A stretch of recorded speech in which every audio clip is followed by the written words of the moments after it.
here in Davos, Switzerland with the CEO of Duke Energy, Jim Rogers. Thanks for joining us today. I'm delighted to be here. We've talked to many CEOs and asked them about their priorities for this conference, and very few talked about climate issues or energy issues. What has your feeling been on the ground, and do you think that there's been progress made this year so far?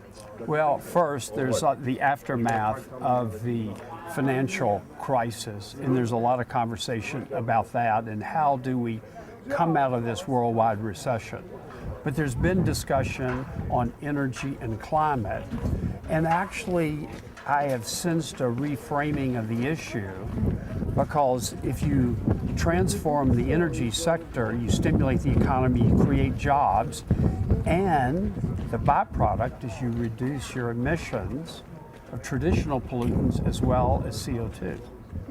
So where do you think right now the global community is on the topic? When you were talking to the leaders, did they say that they felt like momentum was going to pick up again, after Copenhagen, which many saw as not really producing much, right?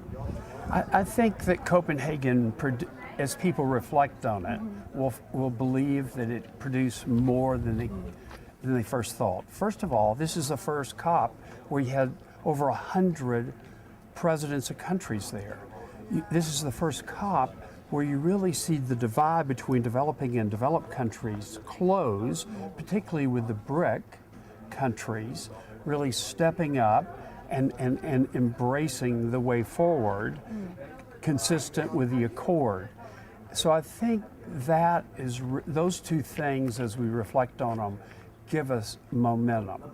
But at the end of the day, the world is really looking to the U.S., and they're looking to China, because not that the G2 are critical to shaping the way forward, but they want to see a clear commitment from us first.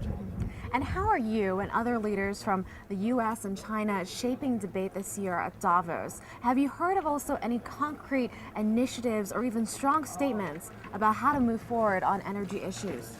I think the important thing is we need to build a ladder of cooperation between U.S. companies and Chinese companies. For instance, our company has entered into 2 MOUs with 2 major Chinese energy companies. We're going to share technology, we're going to co-invest in projects, and working together we'll build trust and understanding that will embolden our governments to work together in the future.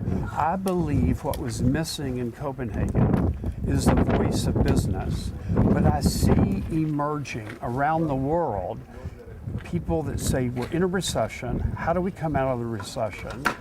And the rebuilding of our infrastructure, our energy infrastructure, is one step. But what people don't know, for instance in the U.S., that by 2050, every power plant we own today, except maybe some hydro, will be retired and replaced.